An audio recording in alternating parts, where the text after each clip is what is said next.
Est-ce que vous vous êtes déjà demandé jusqu'à quel âge vous aimeriez vivre? En France, on estime l'espérance de vie à 82 ans. C'est-à-dire que statistiquement, si vous êtes une femme, vous pourrez espérer vivre jusqu'à à peu près 85 ans. Et si vous êtes un homme, jusqu'à 80 ans. Sauf qu'il y a une nuance ultra importante à prendre en compte. Et cette nuance, c'est l'espérance de vie en bonne santé. L'espérance de vie en bonne santé, c'est l'âge jusqu'auquel on peut vivre sans être limité. Et ça plafonne à 65 ans. Et c'est une moyenne. Ça veut dire qu'il y a 20 ans de vie qui sont marqués par les incapacités, les maladies chroniques, les douleurs, les inflammations, etc. Pourtant, sur le sujet, la science est unanime. L'OMS, donc l'Organisation mondiale de la santé, précise que 80% des maladies chroniques pourraient être évitées en modifiant simplement nos habitudes quotidiennes. Chaque jour, sans même y penser, on fait des choix qui influencent directement notre espérance de vie, mais surtout notre espérance de vie en bonne santé. Et toutes les habitudes ne sont pas logées à la même enseigne en termes d'impact. Certaines peuvent vous retirer quelques semaines, quelques mois à votre espérance de vie en bonne santé, et d'autres sont absolument catastrophiques car elles peuvent vous retirer plusieurs années. Et il est fort possible que certaines de ces habitudes fassent encore partie de votre quotidien. Aujourd'hui, on va s'attacher à voir quelles sont les pires, quelles sont les moins pires et quel impact ça peut avoir sur votre espérance de vie. Si vous voulez faire de meilleurs choix alimentaires et développer de bonnes habitudes par rapport à la nutrition, utilisez Yazio qui est le sponsor de la vidéo d'aujourd'hui. Yazio, ça fait plus de 2 ans que j'utilise cette application. Pour moi, c'est un must à utiliser tous les jours. Je traque mes calories avec, je traque mes macronutriments, je crée mes propres recettes. En clair, je l'utilise tout au long de la journée pour m'aider à mieux gérer mon alimentation, à savoir où j'en suis niveau énergie et faire les ajustements nécessaires en fonction de mon objectif du moment. Ce que j'aime avec cette application, c'est la facilité d'utilisation. J'ai pas envie de passer des heures à traquer mes calories. Ça tombe bien parce qu'avec Yazio, l'interface est hyper pratique. On a tout le nécessaire pour rentrer les informations les plus importantes en un minimum de temps. Donc non seulement je peux l'utiliser tous les jours, mais en plus ça fait une réelle différence dans ma progression. Personnellement, j'utilise Yazio Pro. Et Yazio Pro, ça rajoute pas mal d'options sympas que vous pouvez utiliser avec l'appli. Il y a plus de 2000 recettes dont vous pouvez vous inspirer pour faire vos repas. Vous avez un suivi nutritionnel encore plus profond avec les vitamines, les micronutriments pour avoir une approche encore plus précise. Il y a une option hyper pratique pour le suivi du jeûne intermittent. Donc si c'est un format que vous avez l'habitude d'utiliser ou que vous voudriez utiliser, avec Yazio, ça vous facilite beaucoup la vie. Vous pouvez créer vos recettes personnalisées. Il y a aussi un gestionnaire d'humeur. En clair, il y a tout le nécessaire pour vous aider à vous faciliter la vie et vous aider à atteindre votre objectif plus facilement. Pour rejoindre Yazio Pro, c'est tout simple. Vous cliquez sur le premier lien dans la description. Ça vous permet d'avoir 50% de réduction sur Yazio Pro. L'appli vous revient à 1,99 € par mois et vous aurez accès à toutes les options que je viens de vous décrire. Avec les 50% de réduction, ça fait les 12 mois de Yazio Pro à 23,90 €. Et pour 1,99 € par mois, ce serait dommage de se priver. Donc pour rejoindre Yazio Pro, vous cliquez sur le premier lien dans la description. Ça vous envoie directement sur la page d'inscription et vous n'avez plus qu'à utiliser Yazio dès aujourd'hui. Une habitude qui paraît anodine mais qui peut s'avérer catastrophique, et si j'ai mon téléphone dans les mains, c'est pas pour rien, c'est votre temps d'écran. Bon, c'est pas un scoop si je vous dis qu'on passe tous de plus en plus de temps devant nos écrans. Et c'est sûr et certain qu'on a tous tendance à sous-estimer l'impact négatif que ça peut avoir. On sait pertinemment que c'est pas forcément le meilleur truc pour notre santé. Mais si on demande à quelqu'un d'estimer précisément à quel point ça peut être mauvais et quels sont précisément les effets néfastes provoqués, là direct on se retrouve un petit peu dans le flou. Il est pas rare de trouver des personnes qui passent 6, 8, 9 heures devant leur écran, soit à scroller sur les réseaux sociaux, soit à travers leurs diverses activités. Alors certes, certains d'entre nous utilisent le téléphone ou même les ordinateurs pour travailler, pour réaliser des tâches importantes qui font partie de notre quotidien. Mais quand on ajoute tout le temps d'écran, c'est-à-dire télévision, ordinateur, smartphone, on peut vraiment se retrouver à ne pas quitter un écran des yeux sur virtuellement toute la journée. Est-ce que c'est si dangereux que ça pour la santé? Est-ce que ça retire vraiment des années à notre espérance de vie en bonne santé? La réponse est oui. Et la bonne nouvelle, c'est qu'il y a de plus en plus d'études scientifiques qui se penchent sur la question pour essayer de déterminer à quel point ça peut être néfaste et quelles sont les complications qui sont développées avec un temps d'écran trop important. Je vous laisse la référence de 2 études dans la description. Ces 2 études très intéressantes qui se penchent justement sur les effets néfastes d'une consommation d'écran trop importante. On a une étude qui est faite sur des adolescents et une autre étude qui étudie une population plus générale. Donc c'est parfait, on a les 2 cas de figure. Après, vous imaginez bien que plus on est jeune, plus un temps d'écran important va être problématique. Donc c'est pour ça que de plus en plus d'études se penchent sur la question des effets néfastes du temps d'écran sur les enfants. Tout ça pour dire que les 2 études dressent une relation claire et nette entre un temps d'écran trop important dans la journée et le développement de certains troubles. En l'occurrence, plus de chances d'avoir un taux de masse grasse élevé, plus de chances d'avoir des troubles du comportement alimentaire, plus de chances d'avoir des symptômes dépressifs et plus de chances d'avoir une vie sociale qui est pas au top. Tout ça, j'en ai déjà parlé dans des vidéos précédentes. On sait à quel point ça peut être néfaste sur la santé et quand on pense qu'un tout petit appareil comme ça peut augmenter nos chances de prendre du gras, d'être dépressif et de perdre ses amis, ça fait grandement réfléchir. Par curiosité, j'ai voulu regarder quel était mon temps d'écran sur la semaine dernière. Personnellement, j'en suis à 3h30. Et ce qui est assez intéressant, c'est quand on regarde le détail, on voit que les 2 applications que je consomme le plus, c'est Instagram et YouTube. Deux applis qu'on pourrait considérer comme des réseaux sociaux. Alors même si on pourrait me considérer influenceur et on pourrait dire que Instagram et YouTube c'est mon métier, c'est clair et net que j'ai pas besoin de rester 3h30 devant mon écran tous les jours. Et même si après on retrouve des applis comme WhatsApp, Spotify, etc., je pense que personnellement il est tout à fait possible de le faire descendre en dessous des 2 heures. Et quand on compare ça avec certaines personnes qui ont des temps d'écran de 7, 8, 9 heures par jour, on est en droit de se demander si l'espérance de vie en bonne santé ne va pas en prendre un sacré coup. Et si je vous disais que le stress pouvait avoir un impact catastrophique sur votre espérance de vie en bonne santé? Vous allez me dire, évidemment, Nassim, on est au courant, tu nous apprends rien de nouveau. Ok, ça je vous l'accorde. C'est vrai qu'on entend parler du stress à tort et à travers et on nous bassine tous les jours pour nous encourager à être moins stressés, alors que ça veut rien dire. Cela dit, on sait aujourd'hui, on n'a plus de doute sur la question, qu'un stress chronique et mal géré peut littéralement avoir des conséquences catastrophiques et vous retirer virtuellement plusieurs années de vie à votre espérance de vie en bonne santé. Vous avez vu que j'ai fait une petite distinction. J'ai parlé de stress chronique parce qu'il n'est pas rare d'entendre des choses comme il y a du bon stress, il y a du mauvais stress. C'est faux. Il y a juste un stress. Le stress physiologique, il sert à quelque chose. Il sert en général à provoquer des adaptations ou à encourager des comportements qui vont au final optimiser nos chances de survie. Je vous la fais courte, mais si vous êtes intéressé par le sujet, ça tombe bien. J'ai fait un podcast sur ma chaîne Là on discute où j'ai reçu Adoméos. On parle de stress pendant 1h30, c'est passionnant. Je vous laisse le lien dans la description. Tout ça pour dire que l'idée, c'est pas d'essayer de supprimer tout type de stress, c'est d'essayer au contraire d'éviter un stress chronique qui peut dérégler notre sommeil, notre appétit et même ce qui va nous intéresser aujourd'hui, notre système immunitaire. Imaginez trop de stress, trop souvent, ça peut avoir comme effet d'augmenter votre risque de maladie. C'est quand même assez incroyable. Enfin, c'est incroyable dans le mauvais sens du terme, mais ça mérite qu'on se penche plus précisément sur la question. Encore une fois, je vous mets en description une référence hyper intéressante, un article scientifique qui parle justement de l'impact du stress sur les fonctions corporelles. Imaginez qu'un stress chronique peut avoir une influence négative sur votre mémoire, sur vos capacités cognitives, sur votre digestion, et ça c'est que la partie émergée de l'iceberg. On sait depuis encore plus longtemps qu'un stress chronique peut augmenter les risques de maladies cardiovasculaires, peut complètement ruiner votre sensibilité à l'insuline, peut dégrader la qualité de votre peau, et là vous pourriez vous dire que j'ai tendance à en faire trop, mais non. Le stress, ça peut vraiment avoir une influence sur tout ce que je viens de citer. Et pourtant, aujourd'hui, on a plutôt l'impression que la gestion du stress, ça rentre de plus en plus dans les considérations quotidiennes. Il n'y a qu'à voir tous les appareils connectés qui nous permettent de mieux gérer notre stress. Les Apple Watch, les Oura Ring, les bracelets Whoop, qui tous nous permettent d'avoir un score de stress plus ou moins précis et qui nous proposent des exercices de respiration, etc. pour mieux gérer le stress. Mais même si tout le monde a l'air d'être au courant des effets néfastes et qu'on commence à développer des outils qui nous permettent de mieux le gérer, on n'a pas l'impression que ça fonctionne si bien que ça. Mais tout ça fait quand même réfléchir à l'impact du stress sur notre espérance de vie en bonne santé. On monte encore d'un cran dans l'échelle de la dangerosité de tout ce qui peut impacter votre espérance de vie en bonne santé. Et là, on va parler de sédentarité. Il est tout à fait possible que vous, en regardant cette vidéo, vous fassiez 3 séances de musculation intenses dans la semaine, mais que vous soyez quand même considéré comme sédentaire parce que vous passez presque toute la journée en position assise ou en tout cas immobile. Je grossis le trait. Probablement que ça ne vous concerne pas vous, mais il est clair et net que ça existe. Donc quand je parle de sédentarité, il ne faut pas imaginer quelqu'un qui ne fait jamais de sport, quelqu'un qui est feignant, quelqu'un qui n'a pas envie de se bouger. Il faut vraiment imaginer quelqu'un qui, à travers son mode de vie, n'a pas la possibilité de bouger plusieurs fois dans la journée, virtuellement toutes les heures. Parce que c'est ce qu'il faudrait faire, arriver à bouger toutes les heures. Donc attention à ne pas confondre activité physique régulière, ce qui est nécessaire pour vivre en bonne santé, et manque d'activité tout court, ce qui est catastrophique pour la santé. Je vous partage une petite référence sympa. C'est un article sur le site de l'ANSES. Et selon cet article, il y a plus d'un tiers de la population adulte qui combine non seulement un mode de vie sédentaire, mais en plus un manque d'activité physique. C'est pour ça que la sédentarité, c'est pas à prendre à la légère. Parce que si plus d'un tiers de la population est non seulement sédentaire et en manque d'activité physique, imaginez la proportion de la population qui est juste sédentaire, ce qui est déjà en soi une catastrophe. Et l'article de l'ANSES nous précise bien que ces personnes-là ont un taux plus élevé de mortalité et de morbidité. Pour vous la faire claire, ils risquent de mourir plus jeunes et leur espérance de vie en bonne santé risque d'être beaucoup plus courte. Et petit aparté, imaginez que là, on n'est pas encore tout en haut de notre classement, donc ça commence à nous inquiéter un petit peu. Et je voudrais terminer par une stat qui fait littéralement froid dans le dos. Et c'est l'une des premières phrases de l'article sur le site de l'ANSES. Aujourd'hui, seuls 5% des adultes ont une activité physique suffisante pour être protectrice.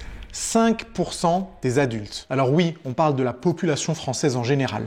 Et vous qui regardez cette vidéo, vous êtes probablement un peu plus au courant de l'importance de l'activité physique et de la gravité de la sédentarité. Ceci dit, il y a quand même de fortes chances pour que vous soyez dans ces 95% des Français qui sont non seulement sédentaires, mais en plus de ça, n'ont pas une activité physique suffisante pour protéger leur santé. Bon, même si jusqu'à maintenant le ton de la vidéo est plutôt sérieux, on va faire en sorte qu'il soit encore plus sérieux. Parce que là, on rentre dans des catégories qui sont absolument catastrophiques et qui vont pas juste retirer quelques semaines, quelques mois à votre espérance de vie en bonne santé, mais plusieurs années, voire même dans certains cas de figure, peut-être une décennie. Et là, on va parler de l'alimentation industrielle. Pourquoi l'influence de l'alimentation est aussi importante sur notre qualité de vie, notre espérance de vie en bonne santé? Parce que déjà, on est des créatures qui avons besoin de manger une fois, deux fois, trois fois par jour. Ça dépend des individus et ça dépend des habitudes alimentaires. Mais ça veut surtout dire que si on dégrade la qualité de notre alimentation, ça veut dire qu'on y est exposé très souvent et que par effet boule de neige, toutes les mauvaises choses vont s'accumuler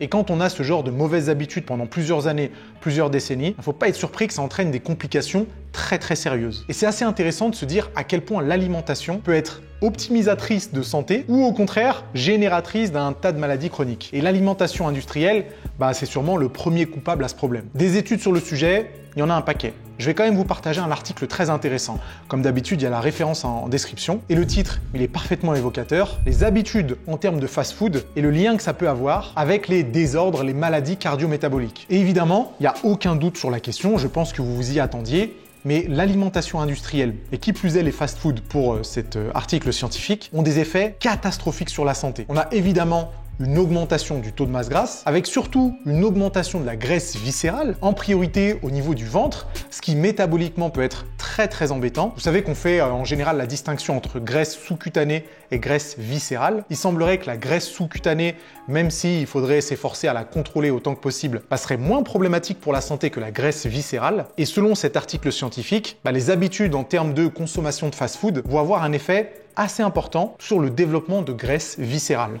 C'est pas une très bonne nouvelle. Mais au-delà de ça, on a un dérèglement de l'insuline, on a une inflammation systémique et du stress oxydatif plus important. Et on peut ajouter à ça une augmentation du risque de diabète et de maladies cardiovasculaires. Mais je pense que ça, vous étiez déjà au courant. En fait, l'alimentation industrielle et la consommation de fast-food par extension, ça va détruire à petit feu votre fonctionnement cardio-métabolique. Et le problème, c'est que c'est insidieux parce qu'on s'en rend pas vraiment compte. C'est quelque chose qui intervient sur plusieurs années, voire même sur plusieurs décennies. Évidemment que vous ne risquez pas grand-chose si vous faites un fast-food par an. Mais n'oubliez pas qu'il y a certaines personnes, et peut-être que certaines personnes qui regardent cette vidéo en font partie, qui littéralement vont commander fast-food plusieurs fois par semaine. Certains même plusieurs fois par jour. Peut-être que ça peut vous surprendre d'entendre ça, mais croyez-moi, il y a des personnes qui sortent leur téléphone et qui commandent sur Uber Eats ou Deliveroo plusieurs fois par jour, c'est-à-dire midi et soir, et ça 5 à 7 jours sur 7. Donc imaginez la vitesse à laquelle votre organisme peut se dégrader quand on le confronte aussi souvent à de l'alimentation industrielle ou des fast-foods. Et même si aujourd'hui, malheureusement, on est confronté à ça à peu près à tous les coins de rue, en tout cas si vous habitez dans une grande ville, il faut essayer de développer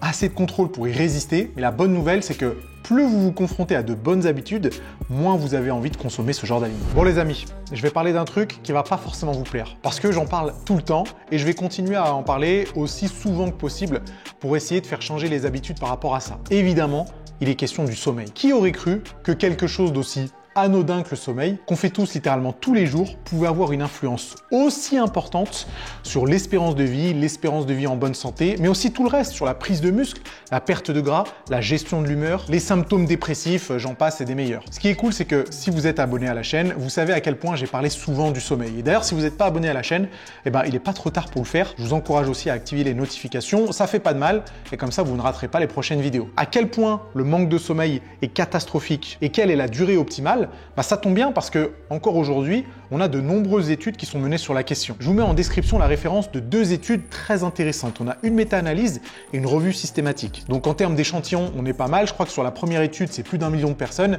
et sur la deuxième étude, ça doit être à peu près la même chose. Ce qu'il faut en retenir, c'est que premièrement, même si on est tous différents et qu'on n'a pas exactement les mêmes besoins en sommeil, parce que la génétique peut avoir une influence, mais aussi évidemment l'activité physique et son intensité, l'âge qu'on a, etc., c'est à peu près unanime qu'on aurait tous besoin d'entre 7 et 8 heures de sommeil par nuit. Petit aparté, voyez, si vous faites de la muscu 7 jours sur 7 et que vous rajoutez peut-être 1 ou 2 séances de cardio, faut pas être surpris d'avoir besoin de 8 ou 9 heures de sommeil par nuit. Tout ça pour dire qu'il y a une relation inversement proportionnelle entre vos durées de sommeil et le développement de certaines maladies chroniques. C'est-à-dire que moins vous allez dormir, plus votre risque de développer certaines maladies va augmenter. Et en réalité, je dis certaines maladies, mais c'est presque toutes les maladies. Maladies cardiovasculaires, diabète, hypertension, maladies neurodégénératives, en fait, ça concerne absolument tout. Et vous savez qu'on pourrait faire une vidéo complète sur le sommeil, mais si vous ne dormez que 5h30, 6h, 6h30 par nuit, depuis plusieurs semaines, plusieurs mois, voire même plusieurs années, il faut vous inquiéter. La bonne nouvelle, c'est qu'il n'est jamais trop tard pour prendre de nouvelles habitudes, mais il faut réagir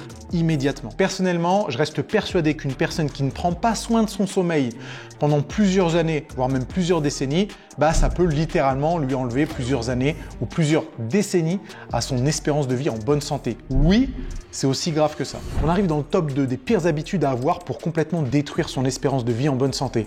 J'espère sincèrement que vous ne rentrez pas dans ces catégories-là, et si c'est le cas, ne vous inquiétez pas, il n'est jamais trop tard pour changer ses habitudes. C'est le moment de parler de consommation d'alcool. On pourrait se dire que sur cette chaîne YouTube, je m'adresse à des sportifs et que les sportifs ont bien compris que la consommation d'alcool, c'était non seulement de l'ennemi de la prise de muscle, l'ennemi de la perte de gras, mais j'ose espérer que vous êtes conscient également que c'est l'ennemi de la santé purement et simplement et qu'il n'y a virtuellement aucune dose d'alcool qui est acceptable pour la santé. C'est-à-dire qu'on pourrait trouver des effets néfastes à partir de un seul verre. Alors certes, ça va probablement être des effets néfastes parce que ça va perturber le sommeil, que ça va vous encourager à manger plus par exemple. Et même si certains pourraient considérer que c'est anodin, le risque zéro avec l'alcool, ça n'existe pas. Mais surtout dans cette partie, j'aimerais bien attirer votre attention sur quelque chose. Déjà, j'ai trouvé 2 études scientifiques qui étaient ultra intéressantes. Et ces études scientifiques font une distinction très intéressante, c'est qu'elles différencient les buveurs qui ont l'habitude de boire de l'alcool, c'est-à-dire qu'ils vont avoir une consommation plutôt lissée sur toute leur existence, ils vont boire X verres d'alcool dans la semaine, et au contraire, les buveurs occasionnels, qui vont binge drinker. Vous connaissez probablement ce terme pour le binge eating ou le binge watching de séries sur Netflix. Le binge drinking, ça existe aussi. En gros, ça veut dire aller en soirée et se mettre une caisse. Et le problème, c'est que beaucoup de personnes ne se considèrent pas buveurs réguliers, mais étant donné que de temps en temps ils vont se mettre une mine en soirée, pour eux c'est ok. Selon eux, ils se font plaisir de temps en temps en soirée, ils devraient échapper à tous les problèmes de santé. Malheureusement, c'est pas le cas. Et c'est même pas du tout le cas. Le binge drinking, ça peut avoir des effets catastrophiques sur la santé. Mais revenons aux 2 études scientifiques dont la référence est en description. Ces études vont étudier spécifiquement le lien entre consommation d'alcool et possibilité de développer certains cancers. La première étude se concentre sur le cancer du sein chez les femmes et la deuxième étude s'étend à virtuellement tous les autres cancers. Bon, je pense que vous n'avez pas besoin que je vous fasse un résumé pour réaliser qu'il y a des effets qui sont certains sur le développement de virtuellement tous les cancers. Mais en tout cas, laissez-moi vous dire que la première étude a étudié plus de 50 000 femmes pour le cancer du sein et la deuxième étude, qui est une méta-analyse, portait sur 570 études qui regroupaient presque 500 000 personnes. Je vous la fais courte. Augmentation du risque de cancer du sein, augmentation du risque du cancer de l'œsophage, du cancer colorectal, du cancer du foie, du cancer du larynx, du cancer du pancréas, du cancer de la prostate et même du cancer de la peau. Et je vous les ai pas tous faits, il y en a encore beaucoup. L'alcool, si c'est aussi haut dans ma liste du jour, c'est parce que c'est littéralement du poison. Il n'y a aucun doute là-dessus. Et si vous décidez encore de boire, régulièrement ou non d'ailleurs, vous devez être au courant des effets catastrophiques pour la santé. Je serais curieux de savoir si vous êtes arrivé à prédire quelle était la pire habitude à avoir pour complètement détruire son espérance de vie en bonne santé. Si c'est pas l'alcool, si c'est pas le stress, si c'est pas le sommeil, si c'est pas la malbouffe, c'est évidemment la cigarette. Et oui, fumer, c'est pire que tout. C'est pire que l'alcool, c'est pire que le manque de sommeil, c'est pire que la malbouffe. Les effets de la cigarette sur l'espérance de vie et l'espérance de vie en bonne santé, ça se compte en années, voire même en décennies. La cigarette, ou plutôt fumer en général, c'est responsable de plus de 75 000 décès par an en France. Et sur ces 75 000 décès, une partie est due à des cancers, une partie est due à des maladies cardiovasculaires et une autre partie est due à d'autres maladies chroniques. En fait, si on devrait faire un résumé, et on peut passer plusieurs dizaines de minutes à le faire, la cigarette, ça a un effet délétère sur virtuellement tous les organes du corps. Alors bien sûr, instinctivement, on va penser aux poumons. Et c'est vrai que les effets sur le poumon sont catastrophiques. Augmentation du risque de cancer du poumon, mais de toute façon, ça vous êtes au courant, ça détruit littéralement les poumons. Le deuxième organe auquel on pourrait penser, c'est la gorge. Augmentation du risque de cancer de la gorge. Je pense que ça, tous les fumeurs sont au courant avec les petites images qu'il y a sur les paquets de cigarettes depuis quelques années. Mais au-delà de ça, on a d'autres parties du corps qui sont impactées de manière très très importante. Comme par exemple le système nerveux central, qui va nous rendre littéralement addicts à la nicotine. rétine. Ou on a encore la vue qui va être impactée par la cigarette, avec l'augmentation des glaucomes ou de la cataracte. Évidemment, on a parlé du système respiratoire et des poumons, mais ça augmente le risque de développer d'autres cancers également. Ça a un effet évidemment sur le système cardiovasculaire, mais aussi sur la peau, sur les cheveux, sur les ongles, sur le système digestif, en augmentant les risques du cancer du pancréas et en augmentant les risques de diabète de type 2. Tout ça pour dire que la cigarette, ça va pas détruire votre organisme à petit feu, ça va détruire votre organisme très très rapidement. Ceci dit, il y a quand même une bonne nouvelle, c'est qu'en arrêtant de fumer, on peut dans une certaine mesure inverser tous ces effets néfastes qui ont été provoqués par des années de cigarettes. Jusqu'à un certain point, évidemment. Mais il ne faut pas se dire que tout espoir est perdu parce que vous fumez depuis plusieurs années, voire même peut-être plusieurs décennies. Il n'est jamais trop tard pour s'arrêter et réaliser que c'est la pire habitude à avoir pour son espérance de vie en bonne santé. Normalement, ça devrait faire partie des raisons qui pourraient vous encourager à arrêter ça. Je sais qu'au cours de la vidéo, vous avez vu cette jauge d'espérance de vie descendre petit à petit à des niveaux très inquiétants. La bonne nouvelle, c'est qu'on a réussi à identifier toutes les pires habitudes qui pouvaient avoir les effets les plus drastiques sur votre espérance de vie. Maintenant, la balle est dans votre camp. Vous savez ce qu'il vous reste à faire pour faire remonter cette jauge et pour espérer vivre votre vie à 100% de vos capacités. Merci encore à Yazio d'avoir sponsorisé la vidéo. Vous cliquez sur le premier lien pour rejoindre Yazio Pro avec 50% de réduction. Et je vous ai préparé une autre vidéo ultra intéressante où je fais un classement du pire au meilleur aliment pour la santé. On reste sur la même thématique et je suis sûr que vous en apprendrez encore plus, donc n'hésitez pas à aller la voir.